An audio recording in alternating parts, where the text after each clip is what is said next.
Welcome to another episode of Two Chaps, Many Cultures, episode 113, lucky for some, magic for many, and we're going to talk about interactions. We're going to talk about cultural communication. We're going to talk about perceptions, filling information with our brains. We're going to talk about magic, and we've got a special guest here. Stick around, wait around.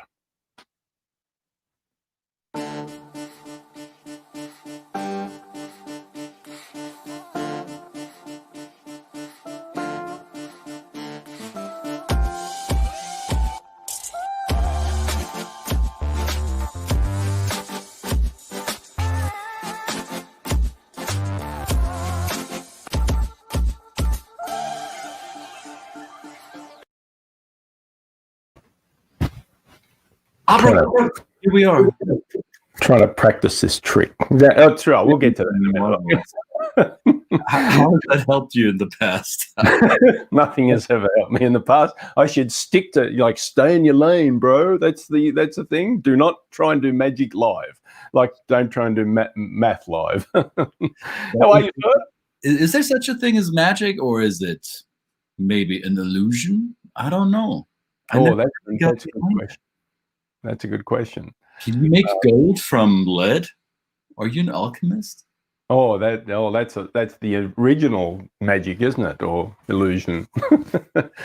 I don't know. Well, here we are. We're here on the show that is the business of culture and the culture of business, and we bring the information of culture and its impact on the world, on our lives, and on just us personally. And of course, when we're talking about working with other people from the other side of the world, sometimes understanding a culture can be quite magical in a couple of ways. Magical because we really love it, magical because we are fascinated by it, but also magical because it is, like you say, an illusion, right? So it's a funny.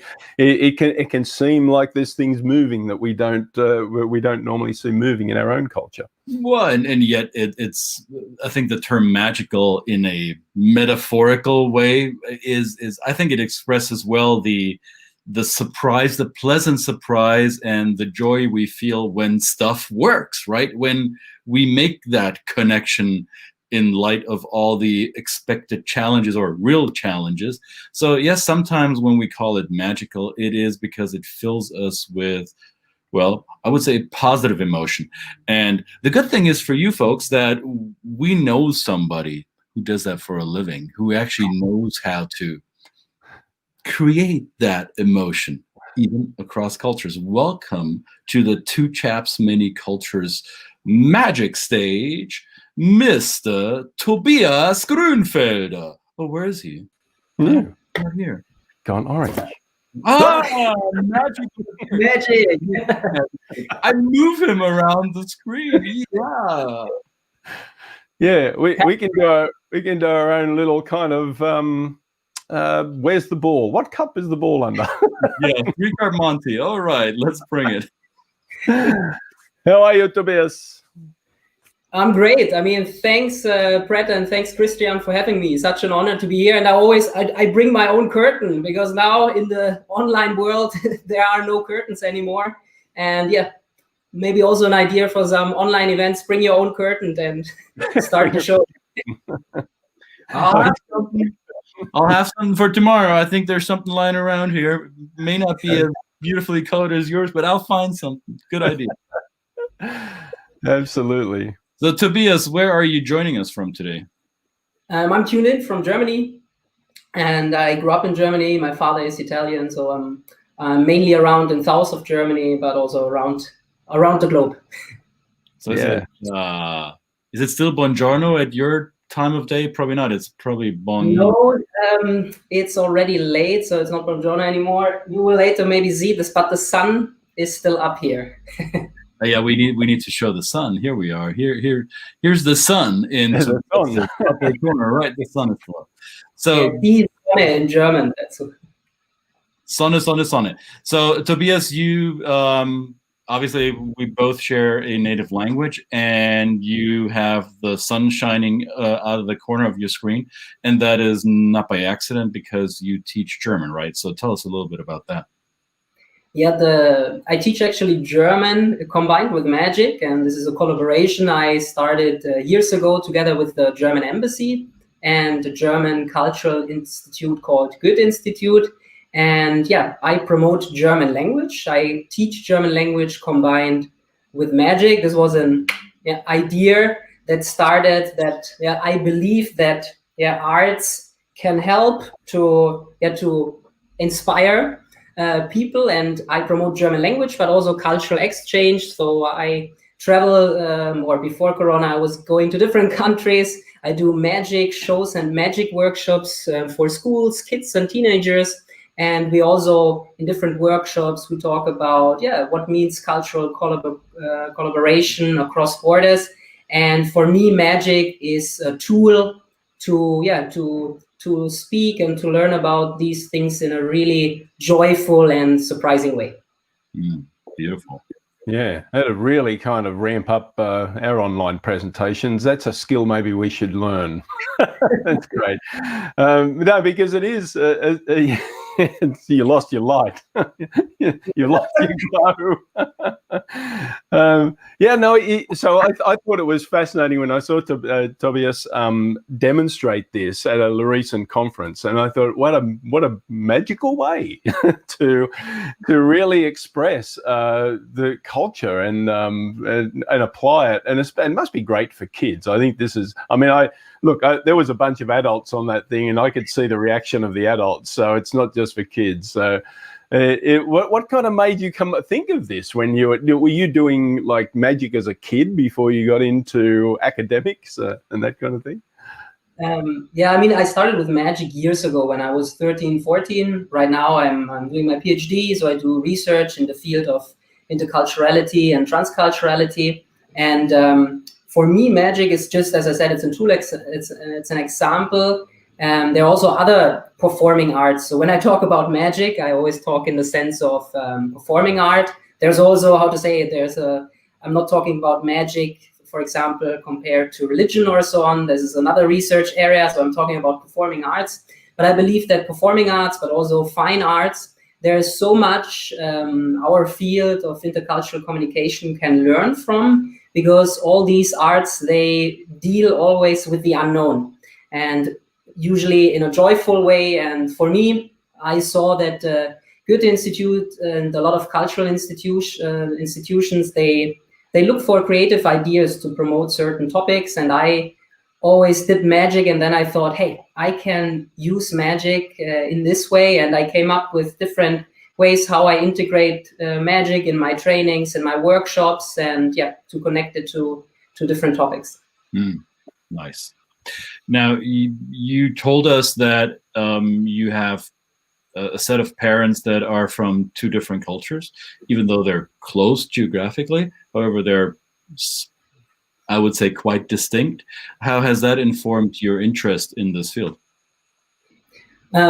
First of all, I think what it always brings when you have parents from a different national cultures is different family cultures. And this is what always inspired me and brought me even closer to the whole field, and where I get a lot of like personal reflection from. So I would stress it like this, that maybe in our daily life it's sometimes more influenced by family culture and maybe professional culture than by national cultures. Oh yes.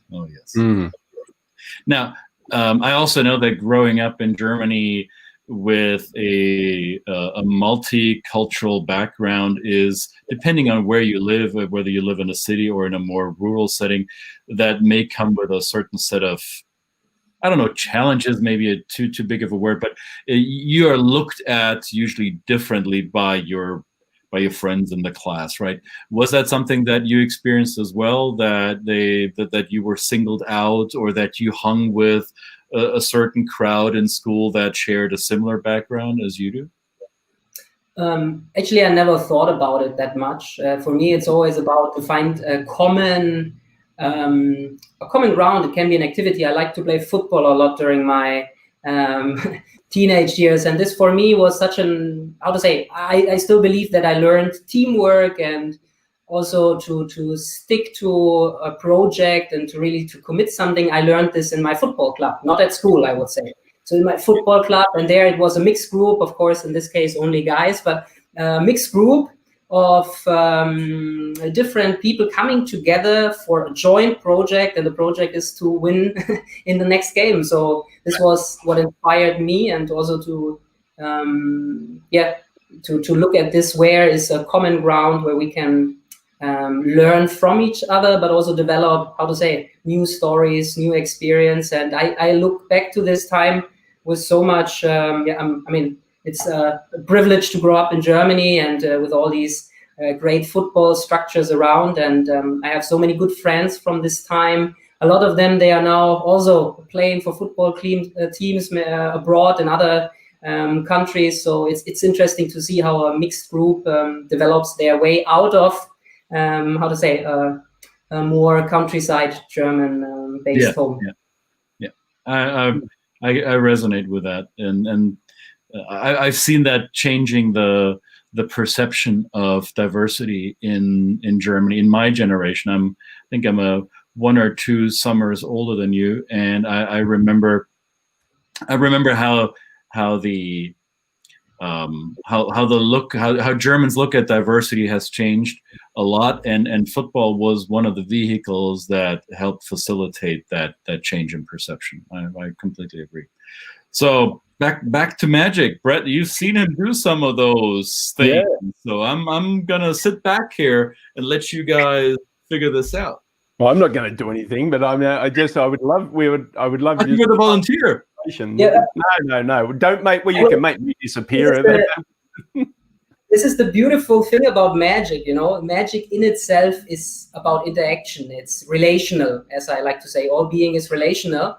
And because magic, if I would perform for myself in front of the mirror, there would be no magic, So magic needs this interaction, and only in the interaction magic happens. And I think, Brett, you saw I do different keynotes on different topics, and there I think I did a keynote on the magic of culture. And I can share a little idea and how I, for example, try to connect it also to some activities then afterwards, where the magic feeling is a starting point to dig deeper. So when we, for example, think about perception, magic is a good example that there is an unconscious perception and also a really conscious perception. And I want to demonstrate this with an easy little way. I have here, you can actually draw it yourself. You just need a white sheet of paper, some dots on it. You have on the one side 4, on the other side you have 1, and on the other side you have, 6. Again, we do it again. So on the other side is 3, or 1 moment. So on the one side, 4, on the other side 1, and on the other, 1, no. I'm a bit confused right now, but this is what I call unconscious perception. Maybe a few people and who's watching, maybe you got an idea how this is possible. And if I remove my hand now, you see I'm hiding with my hand, of like that dot. And if I hold it like this, it's 4. And if I do it like this, and I do it really convincingly, and I say it's 6 black dots, our brain fills in the rest. Unconscious perception. It's happening every day in our daily basis, especially in the cultural field. We presume things that maybe are not existing. I still believe, we have so many cultural briefings about certain countries, and then we go there already with a perception how it's going to be, but then, there is nothing, or it's actually not as I expected. So like this, it's 6. If you want to make this your own, you just have to draw 2 points on the bottom, and you can draw 1 point on the left. But if you're clever, you can also do the same thing and draw the dot on the right side. And on the other side, it's also the same. For Australian, that would be better. On the left, on the left, looking at you. It's the same on the other side. You have like 1 dot, and here you have, you have like if I hold it like this, 3. What is really important for a magician that you never reveal the trick. So you should not, during the trick, remove your hand, because then conscious perception is possible.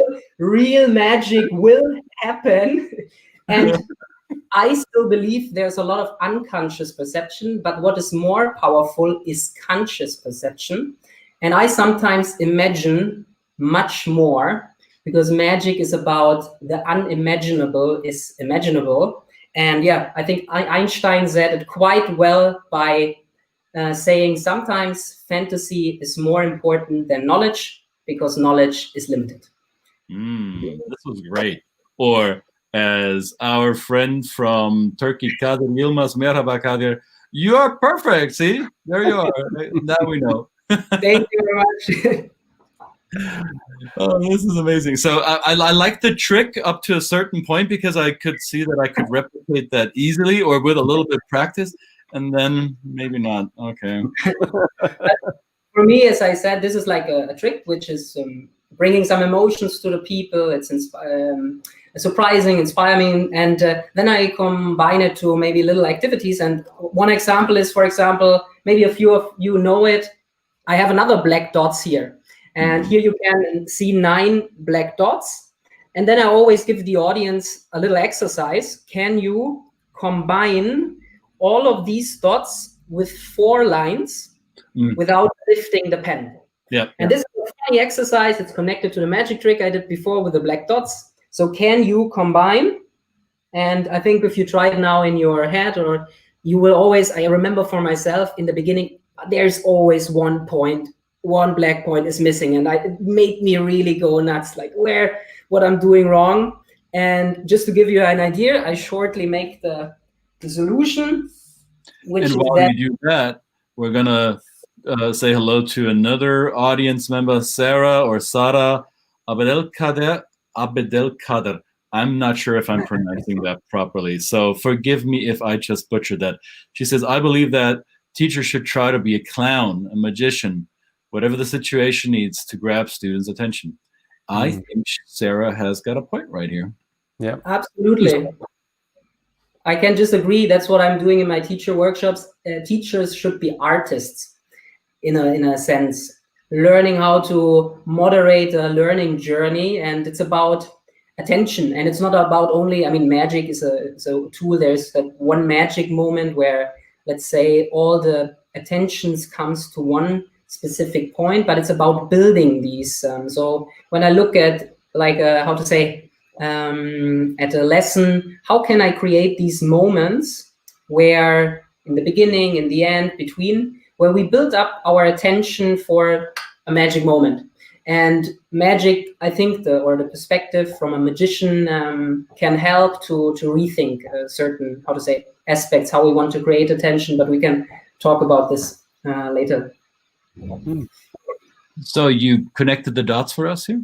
Yes, look, so now you can see the answer, and this is what's interesting, or what was my finding, is you have to think somehow outside the box, because our perception is so based on, like on the square, on geometric figures, and we don't actually, see that I can just draw outside here, and then it's possible. So this is a little activity, I can do during the trainings, workshops, and connect it to the magic, and we talk about how our perception is influencing us in our daily life. I've used this exercise before, and I found that a lot of it depends on a person's personality type, how they go about solving it. So if a person has a more creative or free spirit, so to say, they don't mind going outside the perceived square, because there is no square, there's only 9 dots, right?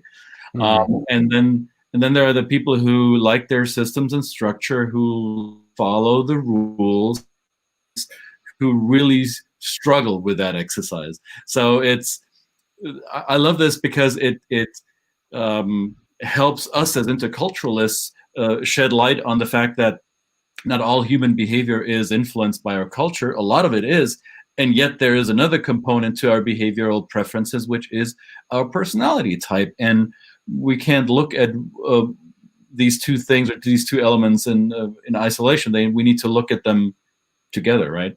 You got a fan here, Tobias, Gary Thomas, a Brit in Germany who is struggling with German pronunciation, unless this is your nickname, Tobias. I'm not sure. No, I mean, I know Gary. It's great to see him here. Sorry, Gary, I had to yank your chain a little bit. All right, I'm excited. Is there more tricks to come? How long can we go? Do we need to start charging people for this? It depends how long it continues, but I'm always ready to connect and share my magic in different locations, or to develop new forms, how magic can be connected to certain topics.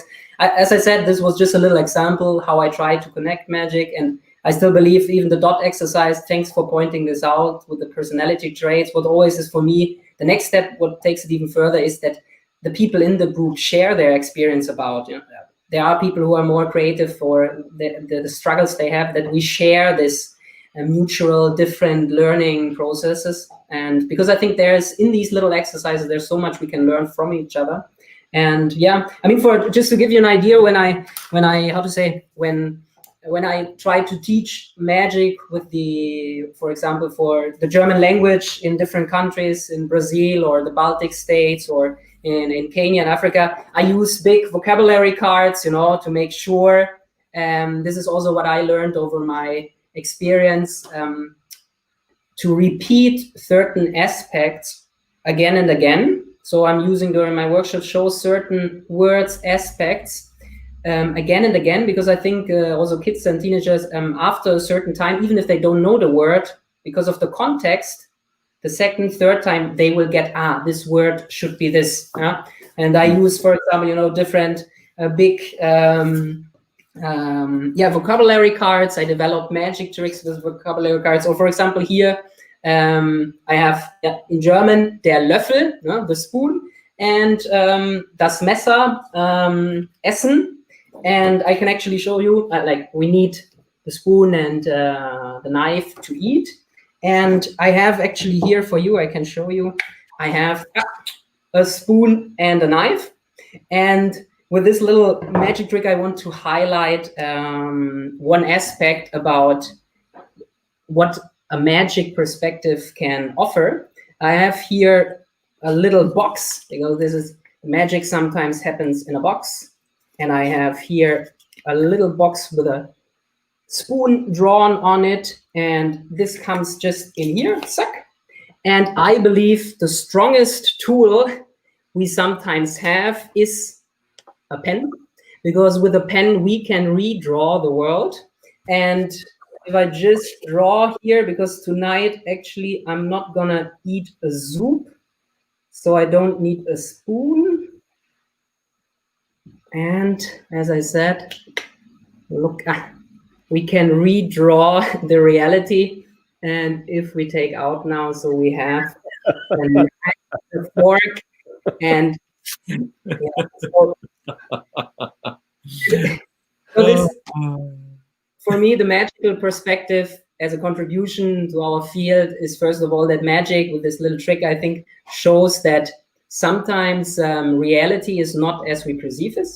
And second, that we can actually create reality. So it's a completely constructivist understanding. Magic is about interactions. It's focusing on it and looks how we can, find a common ground, a common understanding. And for me, what I'm still thinking about is that magic is about the unknown. So people watch magic and they are surprised.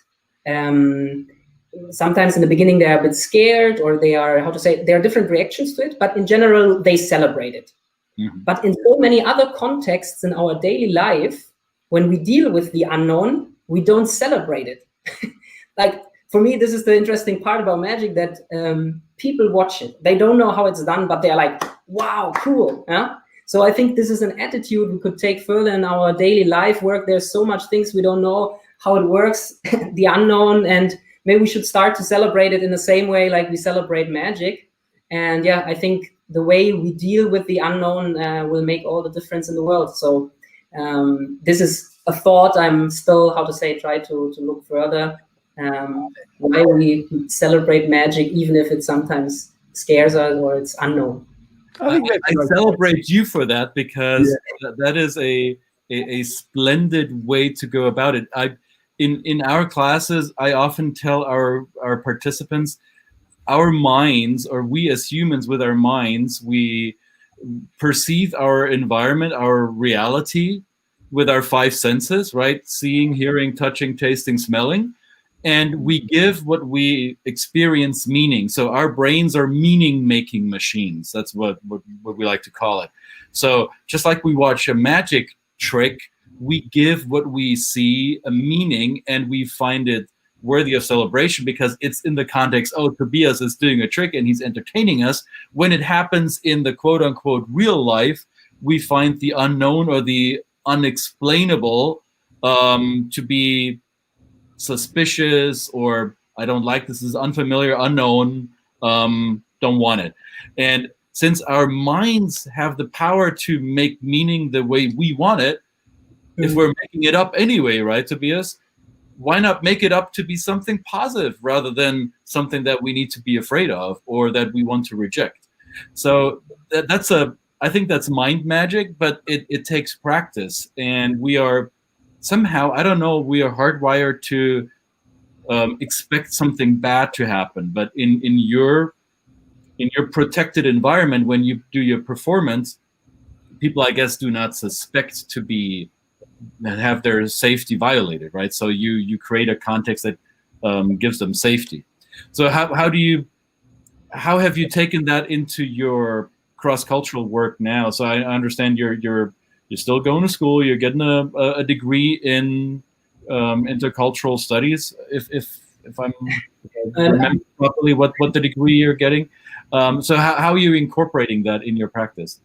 Yeah, I'm doing at the moment my PhD in transcultural competence, and we try to take the concept of transculturality, which is based on ideas from Ortiz, Homi Bhabha, also in Germany, Wolfgang Welsch or Klaus Lösch. We want to take this further because transculturality is about the interconnections, the relations, the connections between cultures, and all being is relational and all cultures exist in relations.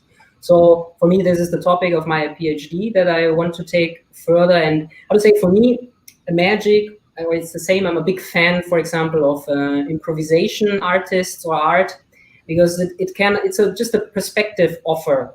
It's to look at certain aspects from an artistic point of view, or like from a performing art point of view. So for me, this is just, how to say, I try to combine my research topic with different other topics, because, for example, in improvisation, and I think this is so important for also for our field, there are certain rules. And one important rule about improvisation theater, and this is what I also combine to my magic, is to make the other shine.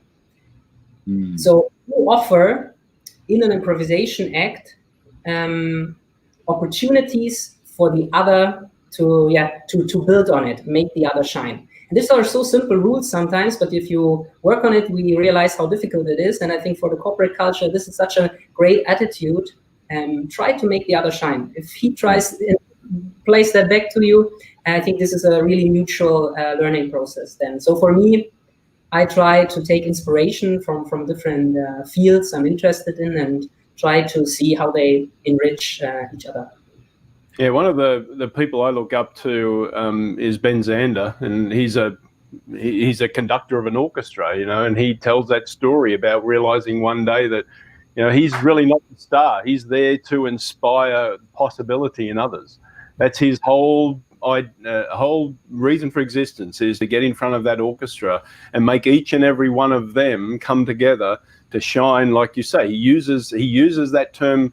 When you've got an audience, when their eyes are shining, when you've got shining eyes, right? And I can imagine, doing magic. I mean, I'm quite jealous because I can sing, but I'm jealous of not being able to do magic. Imagine like lighting the eyes of the people you're in front of, because they're literally looking at you, waiting for the anticipation, right? And there is a lot of true magic in that, and I congratulate you for that and applying it to it. It's great. Thank you. Did we do improv all this year? The two of us, did we let each other shine? I'm not sure. Yeah, we're still continuous improv. A lot of guests coming here to Tobias like you and say, well, is there questions? Are you going to give us some questions? Like this is jazz. Just imagine, this is jazz. This is pure jazz. So Nandita is watching. Hi, Nandita. I believe also in the German-speaking world today. And she says, I'm sure the kids love you and no one is waiting for the lesson to end. Yes, we are not waiting for the lesson to end. You're perfectly right, Nandita. So will the teacher please continue the lesson? Yeah, I mean, I think, yeah, thanks for this comment. I think it's not only kids, it's everyone. Doesn't matter which age. I think there are magic or, as I said, other performing arts that can help us to foster attention, but it's about to what we pay attention. And for me, it's really about relations, creating better relations. And yeah, I still believe that, just maybe as a takeaway, always I say, just try to, sometimes if you're confronted with an unknown problem or with a tricky situation, just try to put yourself in the perspective of a magician. Just by putting yourself in this perspective, because a magician is trying to, he's not connected to some reality laws. So it's really opening up your mind to what could be actually possible, or how would the problem look like if it's not existing, if you just snap the finger and it's gone, how that would actually be, or what would the situation look like. So just that perception to take, let's be a magicians for today. And I believe this can, set a lot of things free and make a lot of things possible. And yeah, maybe as a last little trick, we can do this together and I can show you that everything is possible. And look, Brett, I hope you can see it through the camera. It's a card deck. It's here in my hand, a red deck of cards. I hope you can see it. If not, imagine it. Okay, it's a red deck of cards. I take it, I put the box by side, I shuffle the cards, and now, Brett, I give the cards quickly to you. Can you take them? Yes, perfect, and shuffle them quickly. Just shuffle them. Wow, you both have a deck of cards suddenly. Great. Okay, so magic. And Brett, just open the cards in front of you that you can see all of them. Okay, and I want you now to pick any card you like, but let's start with the color. Do you want red or black? What do you want to have? Red. Red. So we have to decide now between hearts or diamonds. What you would like to have? Diamonds. Diamonds. Okay, and now we need a number like the 2, 3, 4, 5, 6, 7, 8, 9, or 10. Any number? 8. 8. You can still switch now if you want.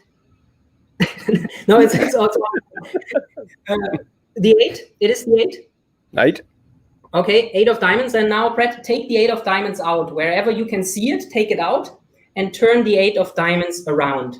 That there's one card now turned around in the deck, and it's your card, the 8 of diamonds. Am I correct? You're holding the deck with that one card turned around. Perfect. And can you give the deck back to me for 1 second? Look, I take it. Yes, great. And look, I throw it now to you through the camera. You catch it again. You catch it. Perfect. And look, I want you to throw the deck back to me again. And I have a little bag, and I will try to catch the deck of cards, okay? So you're ready, throw it to me. 1, 2, 3. Yes, and look, it's coming. Yes, look, a red deck of cards just arrived here from America to Germany, and everything is possible, I think, and magic is a good example for this. So if we look now through the deck of cards, there is one card, I hope, turned around. I can see nothing. Oh, here. Look, one card. Come on! But we continue. And actually, I was imagining that your card, Brett, is a really special card because it is the only red card in the deck. Thank you very much. And I think magic is a perspective that invites us for our field. Everything is possible. We can reconstruct our world, and maybe a magical perspective can help. So let's make the world magical together. This is awesome to me. Fantastic. That's great. Come on, Brett. You guys had a talk before this. Come on. I swear. Oh, this was great, Tobias. That was great. Thank you, Tobias. Yeah. Tobias, how do people find you? So now they've seen you and they were hopefully as entertained as we were. How do people reach out to you? What's the best way? I mean, you'll find me with my name here, Tobias Grünfelder Campo Verde, in LinkedIn, Facebook, and so on. Feel free to contact me there. I'm always looking forward to collaborations. Brett, you have seen me. I do different keynotes on different topics. Yeah. So I try to combine magic also with new topics. If there's a great idea out, I'm always ready. So feel free to connect with me on LinkedIn. There's my website we can share. It's a magic website, of course. Yeah, thank you again for having me. And Christian and Brett, keep the magic going. Absolutely. You're very welcome. Thank you again. Thank you. Danke. Grazie, Tobias. Have a wonderful rest of your day, afternoon, evening. And this was Two Chaps, Many Cultures on this Wednesday. Brett and I will do some improv again tomorrow. Watch out in this space. We'll have the announcement up soon. See you tomorrow. Thanks again, Tobias. Bye, mate. Bye.